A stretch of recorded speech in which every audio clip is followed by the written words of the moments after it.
നിങ്ങളുടെ ഫേവറേറ്റ് സീരിയലുകൾ ടിവിയിൽ വരുന്നതിന് മുൻപേ സൺ നെക്സ്റ്റ് ആപ്പിൽ കാണാം. ഇനി എല്ലാവർക്കും മുൻപേ കാണൂ.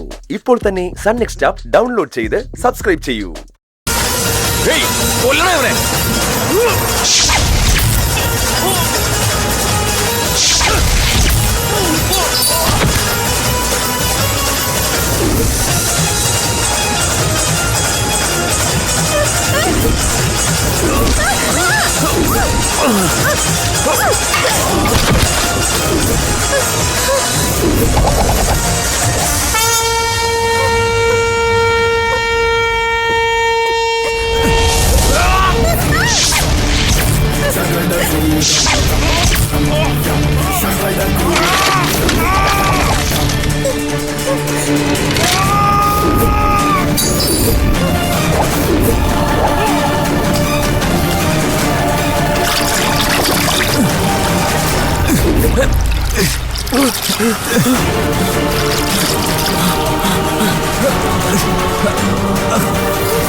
ഒന്നും പറ്റില്ല, നിനക്ക് കുഴപ്പമൊന്നുമില്ലല്ലോ.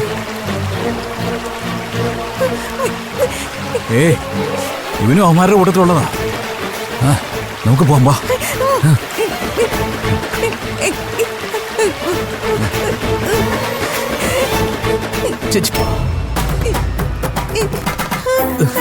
ചേച്ചി മാപ്പ്, ഞാൻ വീണ്ടും തെറ്റ് ചെയ്തു. ചേച്ചി പ്ലീസ്.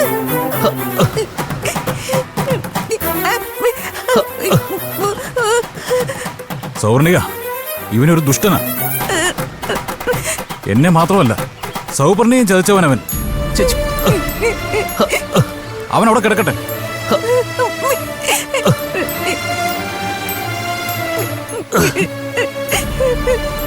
സൗപർണിക പറഞ്ഞുകൊണ്ട് മാത്രം ഞാൻ സമ്മതിക്കാം. മനസ്സിലാടാ?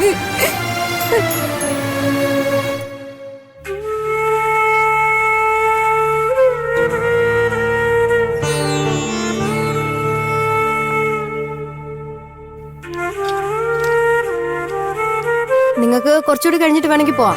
ഇയാള് കുറച്ചു ദിവസം ഇവിടെ കിടക്കട്ടെ.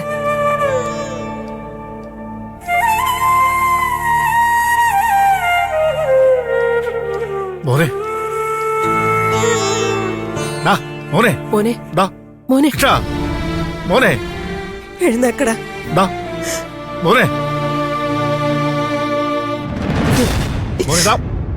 അതെ, ഉണർത്താൻ ശ്രമിക്കണ്ട. സെഡേഷൻ കൊടുത്തിരിക്കുക. അപകടമൊന്നുമില്ല. ചോര വാർന്നു പോവാതെ സമയത്ത് ആശുപത്രിയിൽ എത്തിക്കാൻ കഴിഞ്ഞുകൊണ്ട് വലിയ അപകടം ഒഴിവായി. എന്റെ കുട്ടി ആരെ എങ്ങനെ ഉപദ്രവിച്ചേ? നിങ്ങളാണോ? എന്റെ ഊഹം ശരിയാണെങ്കിൽ ഇവനെ തല്ലിയത് ഇവൻ തന്നെ കൊണ്ടുവന്ന ആൾക്കാരാ. നിങ്ങളായിരിക്കും അവനെ തലക്കടിച്ചത്. അവരങ്ങനെ ചെയ്യില്ല. ഓ, അപ്പൊ അവരെ നിങ്ങൾക്കും അറിയാം. അവരുടെ ലക്ഷ്യം ഞാനായിരുന്നു. പക്ഷേ എന്നെ പിടിക്കുന്നതിന് മുമ്പേ അവർ ഇവനെ അടിച്ചു വീഴ്ത്തി. ഇല്ല, എനിക്ക് അങ്ങനെ തോന്നുന്നില്ല. നിങ്ങൾക്ക് തോന്നണ്ട. അവന് ബോധം വരുമ്പോ അവനോട് തന്നെ ചോദിക്കേ. അവന്റെ തലക്കടിച്ചത് ആരാണെന്ന് അവൻ പറഞ്ഞു തരും. അതെ, നിങ്ങൾ വന്നേ. എന്റെ മോഹൻ കൈവയ്ക്കൂലേ?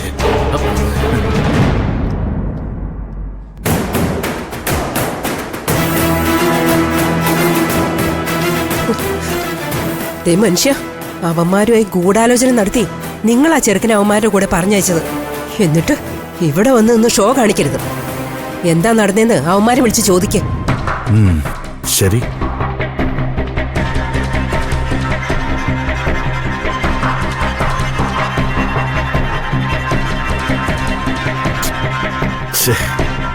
ഇവനെയൊക്കെ വിശ്വസിച്ച് സഹായിക്കാൻ ഇറങ്ങി എന്നെ പറഞ്ഞാൽ മതിയല്ലോ.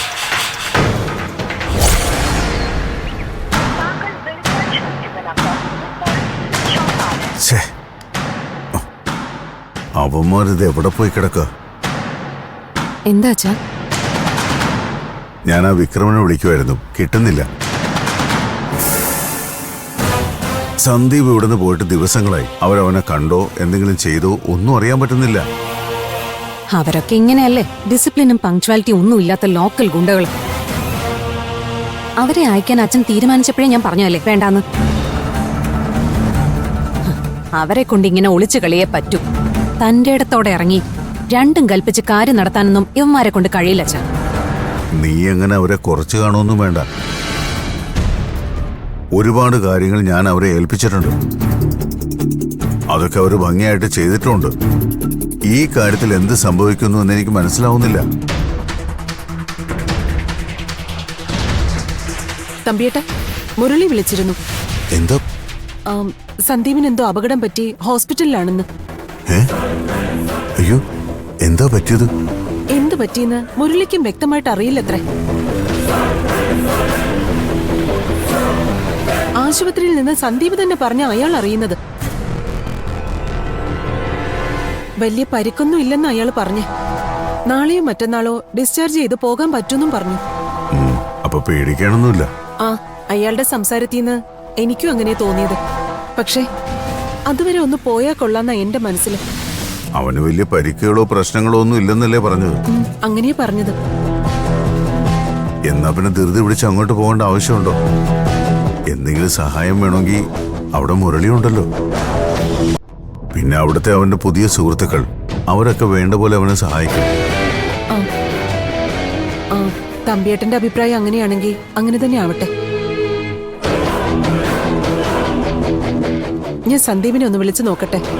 എനിക്ക് പ്രയാസമാകണ്ടെന്ന് കരുതി മുരളി ചിലപ്പോ കാര്യങ്ങൾ മറച്ചു വെച്ചാലും ആയി.